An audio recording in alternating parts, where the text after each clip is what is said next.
I'm just gonna check it to make sure it fits, because, yeah. Okay, so you'll cut them. I'm just gonna cut more.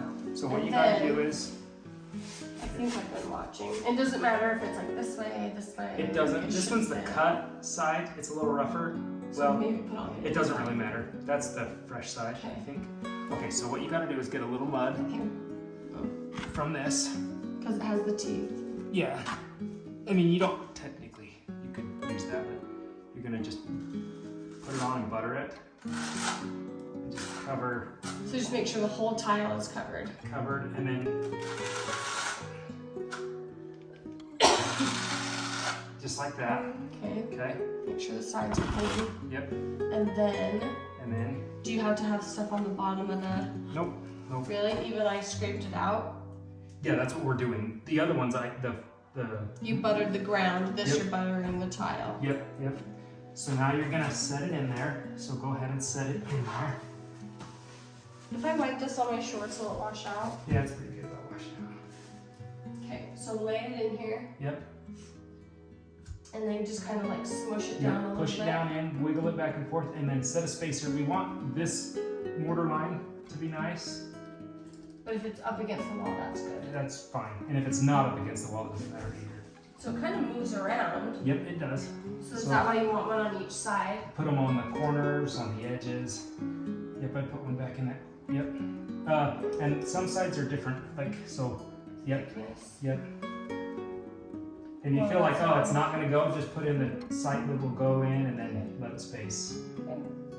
Natural cut stones aren't square always, so. Okay, I'm gonna go get you 8 more and then you'll just get going, and then I can work on the drain part. Okay.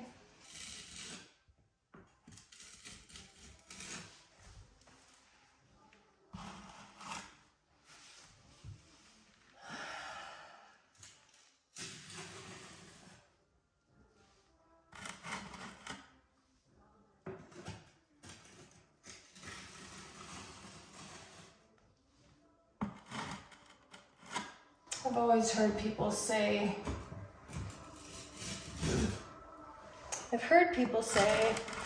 you can live and do happy things while simultaneously being very, very sad. And I've done that. And I thought I was learning that when my sister cut us off. And I was at that point, that was the hardest thing that we had gone through. And so I was living my life while simultaneously being really sad and living with grief. And that was the most grief I think I've ever had to live with. I feel like that's the most grief I think I've had to live with up until now. And I didn't think I could hurt more, or that my heart could take more. But here I am.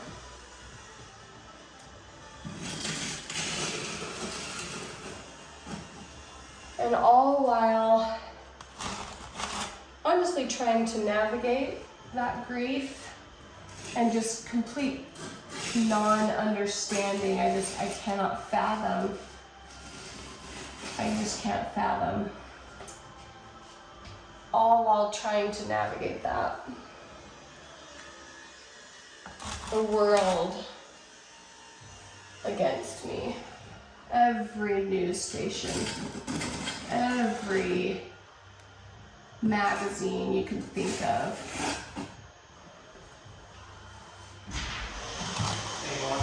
Here, 2 of them, and I'm just gonna keep cutting. Now, how do I know They're all the same. they're all the exact same? Yep. And it's okay if they're wet? Yeah, just Try to wipe them off. make sure you keep right side to right side. Well, and they look beautiful on both sides. It's going to school. Oh, I see. One's got them more, Shine. yeah, one will be polished. Okay. Oh. pretty is that one? Wow, that's really pretty.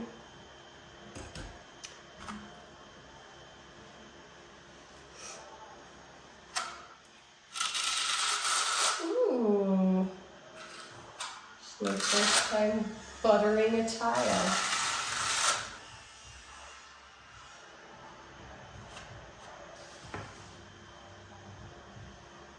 Oh, I should find something else to wipe my hands on because I really like these shorts. They fit my new waistline as of 2 weeks ago.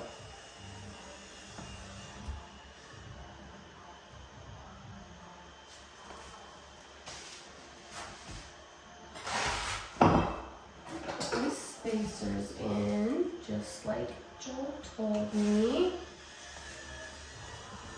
Oh, well, that's hard. Ugh.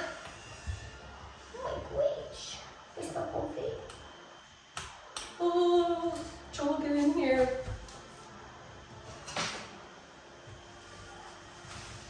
Oh, this is just crazy. It's kind of interesting now that I have had a little bit of time to digest our situation, and hindsight, I think in the very beginning, when I very first found out, along with the rest of the world, I think subconsciously I just went into trying to fix it mode, like, okay, well, we're gonna deal with this, but we're just gonna move on like normal. And as time goes on, I'm realizing that, and as I come out of literal just crisis mode, I mean, I still feel like I'm in it, but I have a sense in my mind now that, okay, things will never go back to quote normal, and my life will never be the same. And I just don't think my mind could wrap around that idea at first, because it was so shocking, and I don't think my mind was allowing me to really think straight. And I think I was just trying to map out the steps of what we were going to do, and I don't think it would be possible to put a plan in place right now. And so we're just going to distract ourselves from the deepest, most sorrowful feelings that I've ever felt in my life. And I can't help but wonder how everyone else navigates through life with grief and with really just absolute horrible things that go on. And I think that's what I was trying to say in that very first video that I took down due to the gag order. What I was trying, I think, to say was that tragedies happen.